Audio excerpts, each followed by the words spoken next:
Hello guys, good morning. Welcome back on for my educational hub. और जो last का lecture था उसके अंदर हम लोग कुछ बात कर रहे थे जीमान स्टर्नगर्लक जो प्रयोग था, स्टर्नगर्लक एक्सपेरिमेंट, उसका हमने वेरिफिकेशन किया था। और वेरिफिकेशन के बाद में उसमें काफ़ी सारी चीज़ें हम लोग डिस्कस कर रहे थे। और हमने ये बोला था कि जो हमारा ऑलमोस्ट कंप्लीट हो गया था डेरिवेशन, उसके बारे में उसका कंक्लूजन ही लिखना है। तो हम लोगों ने ये बात की थी क्या कि कोई भी अगर एटम बीम है, परमाणुओं का अगर बीम है, जैसे इसमें हमने सिल्वर एटम्स लिए थे, चांदी के परमाणु लिए थे।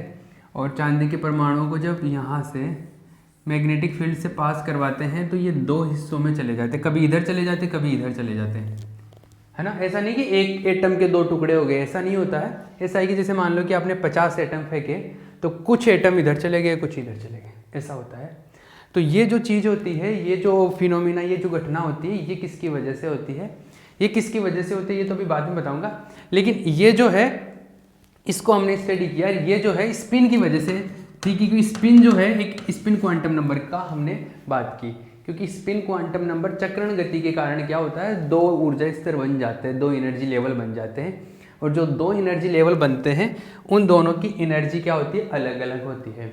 और हमने ये बोला था कि जब चक्रण गति करता है, लास्ट में जो कंक्लूजन मिला था उसमें ये पता चला था, जो चक्रण गति करता है इलेक्ट्रॉन, स्पिन मोशन करता है, तो स्पिन मोशन की वजह से उसके दो टाइप के चुंबकीय आघूर्ण मिलते हैं। मतलब दो टाइप, मतलब दो वैल्यू मिलते हैं। तो जो वैल्यू मिला था वो मिला था, उसके जेड घटक का वैल्यू मिला था प्लस माइनस म्यू बी, ये वैल्यू मिला था अपने को, है ना। एक सेकेंड, ये हमने लिखा था, इसका म्यू एस का जो जेड कंपोनेंट था उसके दो वैल्यू मिले थे, प्लस और माइनस म्यू बी। तो दो वैल्यू मिले तो इसके हिसाब से ऊर्जा भी जो मिलेगी, एनर्जी भी जो मिलेगी, वो भी दो अलग अलग वैल्यू मिलेंगे। तो दो वैल्यू मिल रही, इसके हिसाब से दो रेखाएं मिलती है अपने को स्पेक्ट्रम में। चमका? क्लियर है ना।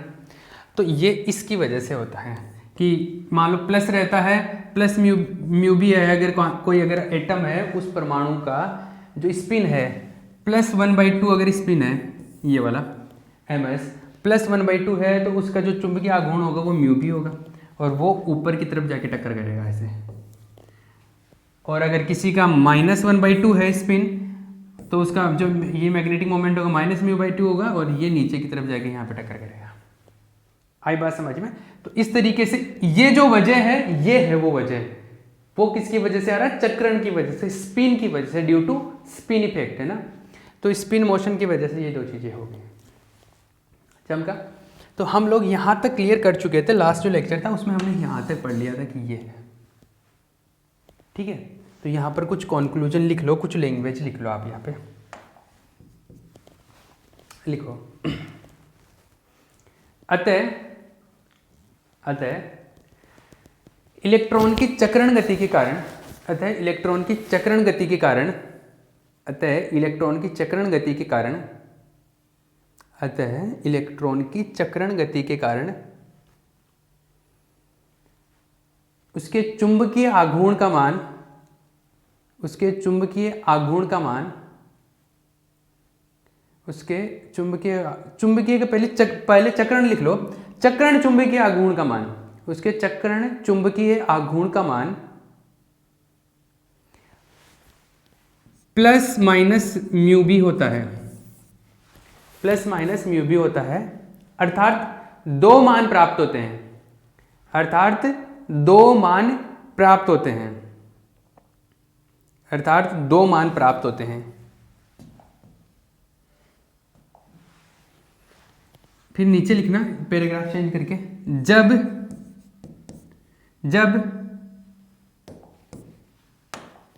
ms कितना हो, +1/2 हो, तो जो म्यू एस होगा, म्यू एस जेड, वो होगा म्यू बी, ठीक है। और इसके सापेक्ष जो ऊर्जा मिलेगी वो उच्च ऊर्जा स्तर मिलेगी, ऊपर की ओर विस्थापित हो जाएगा, ऊपर की ओर विस्थापन, ऊपर की ओर विस्थापन हो जाता है इस सिचुएशन में। और जब ms -1/2 होता है, तो जो म्यू एस जेड है वो क्या होता है, -pb, और नीचे की ओर विस्थापन, ठीक है। ये लिख लेना। हिंदी वाले ये दोनों लाइन छाप लो, मैं तब तक इंग्लिश में लिखवाता हूँ। हाँ, इंग्लिश में लिखो। Due to the spin motion of the electron, due to the spin motion of the electron,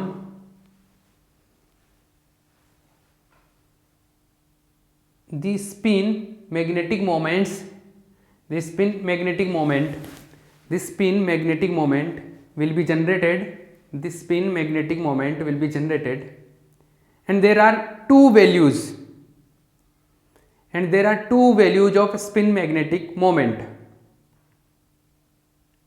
ठीक है, और two values of spin magnetic moment, two values of spin magnetic moment, फिर इक्वल, फिर आगे लिख लो plus minus mu B, plus minus mu B. ठीक है, अब उसमें लिखो आप आगे, ये लिख लो व्हेन, इंग्लिश वाले लिख लो when m s equals to this displaced upward, और यहां पे लिख लेना डिस्प्लेस्ड डाउनवर्ड, डिस्प्लेस्ड डाउनवर्ड।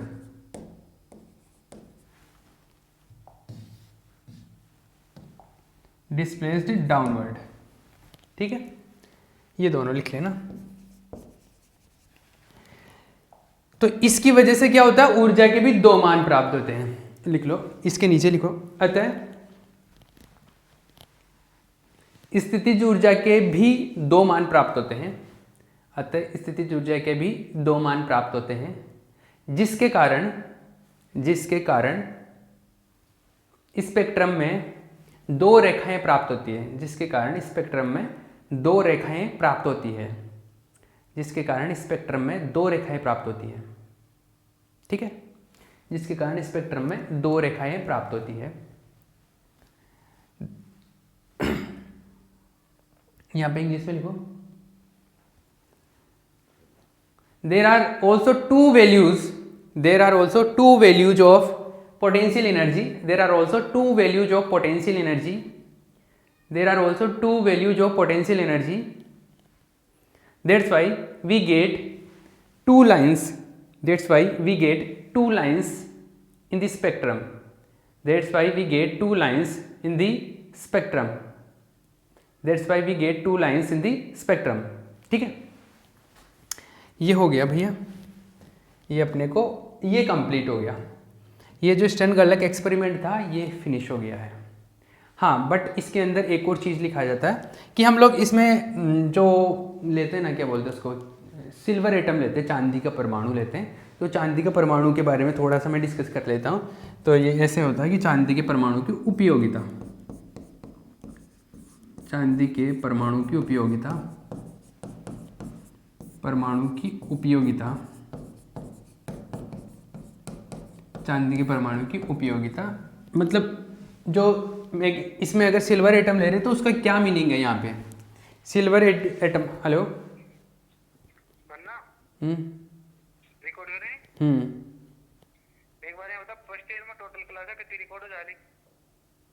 कब तक? तीन पेपर आएगी, लगभग कितना लेक्चर हो जाला? लेक्चर, एक सेकेंड, एक सेकेंड, अभी थोड़ी देर बाद में बताऊँ क्या? अरे यार, ये कोई कॉलेज की आगे से रिक्वायरमेंट है। ऐसे बोलना उनको कि ऐसे तो एग्जैक्टली तो ये नहीं बता सकते कि टोटल कितने लेक्चर्स होंगे, क्योंकि वो तो टॉपिक वाइज कम ज़्यादा भी हो जाते हैं, लेकिन आधे आधे घंटे के लेक्चर बनाते हैं। स्टार्टिंग के कुछ लेक्चर तो छोटे भी है, जैसे 20-20, 25-25 मिनट के, लेकिन आगे के जो सारे लेक्चर है आधे आधे घंटे के लेक्चर है। अब वो तो कोर्स के हिसाब से कम ज़्यादा लेक्चर हो सकते हैं, लेकिन जैसे ऑलमोस्ट अगर मैं एक आइडिया बताऊं तो ऐसा है, 5 लेक्चर इसके, एक सेकेंड, 5, 38, 40, 50, 55, 55, 70, 75,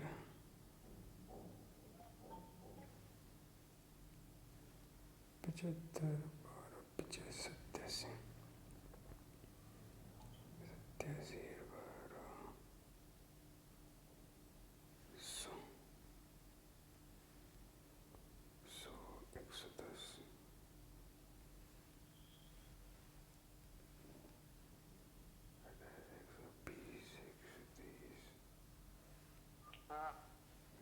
एक second. First year second year third year तीन का बता दो, लगभग ऐसा होता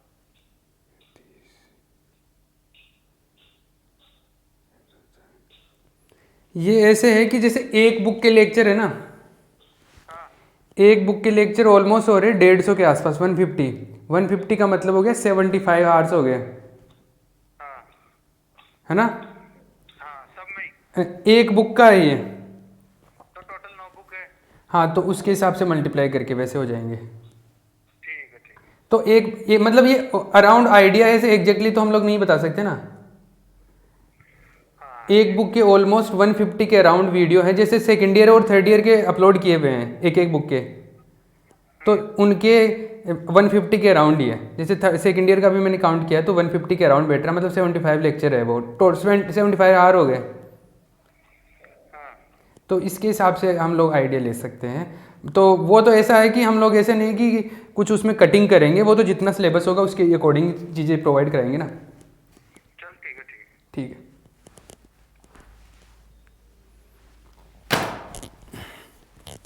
हाँ जी, सॉरी टू इंटरप्ट। हाँ जी, तो हम लोग क्या पढ़ रहे थे, इसमें ये बोला जा रहा था कि चांदी के परमाणुओं की उपयोगिता क्या है। चांदी का जो एटम है, सिल्वर एटम, वो यूज में लिया गया ना इसके अंदर, हमारा जो एक्सपेरिमेंट है उसमें चांदी का परमाणु काम में लिया गया। तो ये किस तरीके से काम करता है, या मतलब इसकी प्रॉपर्टीज कैसे हैं। तो देखो, जो चांदी का एटम होता है सिल्वर एटम, उसमें 47 उसका क्या है एटॉमिक नंबर 47, परमाणु क्रमांक 47 है। इसका मतलब है कि उसमें 47 इलेक्ट्रॉन है, 47 इलेक्ट्रॉन है। तो देखो, जो 46 इलेक्ट्रॉन है इनमें से, वो तो पेयर्ड इलेक्ट्रॉन है। पेयर्ड का मतलब हो गया कि युग्मित है, ऐसे है, एक ऐसे है तो एक ऐसे, एक ऐसे है तो एक ऐसे है। तो इससे क्या होगा, जैसे कि आधा ऊपर की तरफ है, एक इस एटम की, इस इलेक्ट्रॉन की वजह से अगर चुंबकीय आघूर्ण ऊपर की तरफ है, इसकी वजह से नीचे की तरफ हो जाएगा, तो टोटल चुंबकीय आघूर्ण कैंसिल आउट हो जाएगा, टोटल स्पिन भी क्या हो जाएगा, एक तरीके से जीरो हो जाएगा। तो जो लास्ट वाला जो एटम है ये 47 नंबर का एक एटम है, वो कैसा है, वो अयुग्मित है। वो अयुग्मित है, वो या तो ऐसा हो सकता है या फिर उसका ऐसे भी हो सकता है, दोनों सिचुएशन हो सकती है।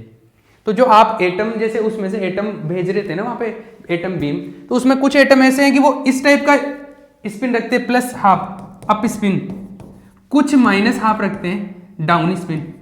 तो जो अप स्पिन है जिन एटम्स का, वो तो ऊपर की तरफ चले जाते हैं, जिनका डाउन स्पिन है वो नीचे की तरफ आ जाते हैं। समझे। तो ये एक प्रॉपर्टी है इसमें। जो 47 नंबर का इलेक्ट्रॉन है वो सिंगल इलेक्ट्रॉन होता है, अयुग्मित होता है। बाकी तो युग्मित है तो वो एक दूसरे को कैंसिल आउट कर देते हैं, इसका अप इसका डाउन कैंसिल आउट कर दिया, टोटल चुंबकीय आघूर्ण इनका जीरो हो गया। लास्ट वाला जो बचा टोटल चुंबकीय आघूर्ण केवल इसकी वजह से बचेगा, 47 की वजह से, 47 क्योंकि वो सिंगल इलेक्ट्रॉन है, अयुग्मित अनपेयर्ड इलेक्ट्रॉन है, तो उसकी वजह से आता है। तो वो अगर उनमें कुछ इलेक्ट्रॉन, कुछ परमाणुओं के पास में अप स्पिन वाले हैं तो वो ऊपर की तरफ शिफ्ट हो जाते हैं, किसी के पास डाउन वाले हैं तो नीचे की तरफ शिफ्ट हो जाते हैं। तो वो इफेक्ट यहाँ से जनरेट होता है। तो इस चांदी के एटम में ये अपने को सिंगल इलेक्ट्रॉन की वजह से वो इफेक्ट अच्छे से दिख जाता है, इसलिए जनरली इसको यूज करते हैं। तो इसमें मैं कुछ लिखवा देता हूँ। स्टर्नगर्लक प्रयोग में चांदी के परमाणु प्रयुक्त किए जाते हैं। स्टर्नगर्लक प्रयोग में चांदी के परमाणु प्रयुक्त किए जाते हैं। स्टर्नगर्लक प्रयोग में चांदी के परमाणु प्रयुक्त किए जाते हैं। Silver atoms are used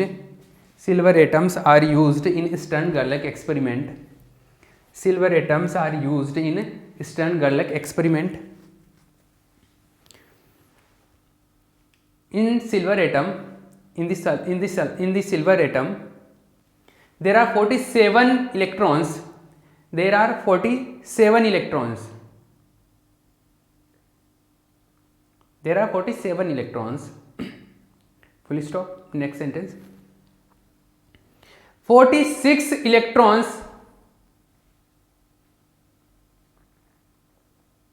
out of 47. 46 electrons out of 47 are paired electrons, so they will cancel out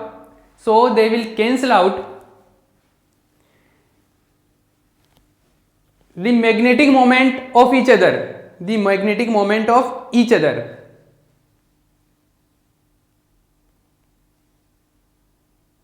so the resultant magnitude So the resultant magnitude of magnetic moment will be only due to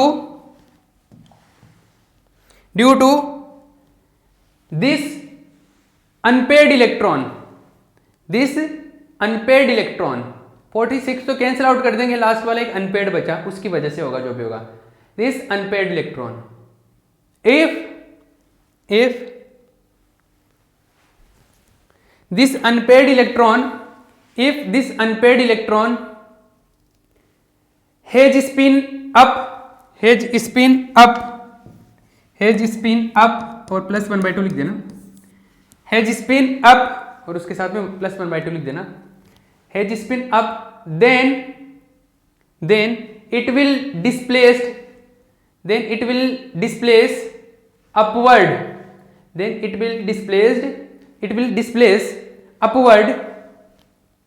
and if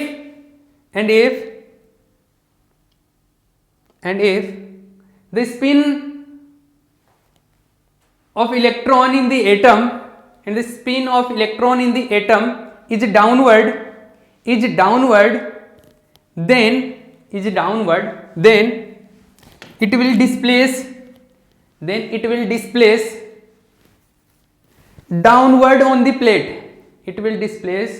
downward on the plate, in this way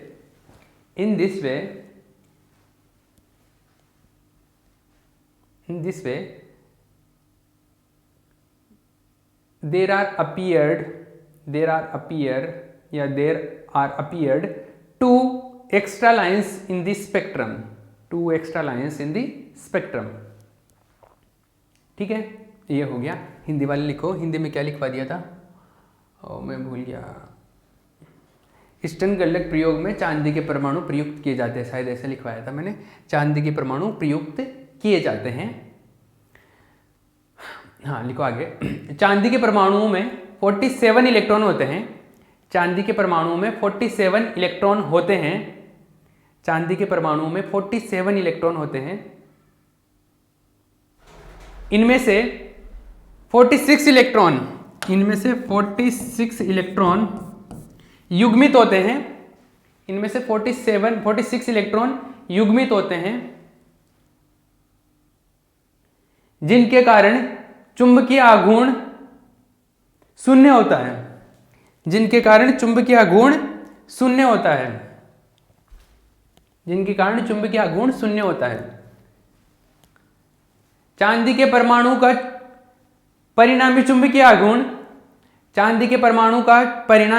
आघूर्ण केवल इस एक अयुग्मित electron के कारण होता है,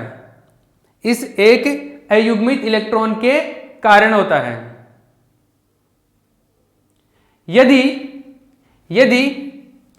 इस अयुग्मित electron का चक्रण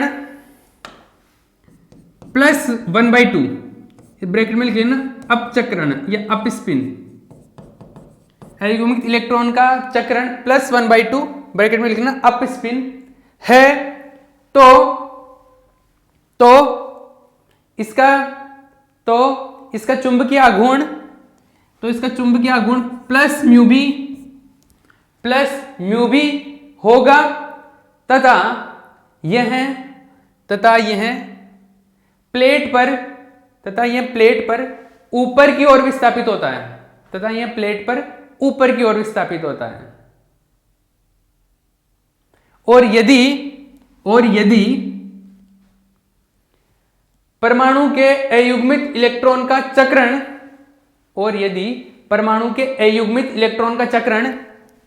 -1/2 डाउन स्पिन लिखना, -1/2 डाउन स्पिन है, तो चक्रण डाउन स्पिन -1/2 है, तो इसका चुंबकीय आघूर्ण -μ भी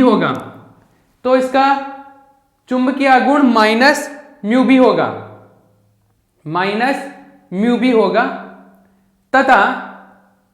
तथा यह प्लेट पर नीचे की ओर विस्थापित होगा तथा यह प्लेट पर नीचे की ओर विस्थापित होगा तथा यह प्लेट पर नीचे की ओर विस्थापित होगा तथा यह प्लेट पर नीचे की ओर विस्थापित होगा। ठीक है, ये चीज है भैया चांदी के परमाणु से ये हो। तो किसी के पास कोई भी चांदी के परमाणु हो तो वो एक्सपेरिमेंट कर लेना जाके। ठीक है, ये है, ये घर पे नहीं कर सकते आप इसको, ये बहुत कॉम्प्लिकेटेड चीज़ें होती है न्यूक्लियर फिजिक्स की ये। ठीक है, तो ये स्टर्न गल्लक एक्सपेरिमेंट हो गया और स्टर्न गल्लक एक्सपेरिमेंट से हम लोगों को ये स्पिन के बारे में पता चला कि अच्छा स्पिन एक मोशन होता है, चक्रण गति भी होती है और ये खत्म हो गया।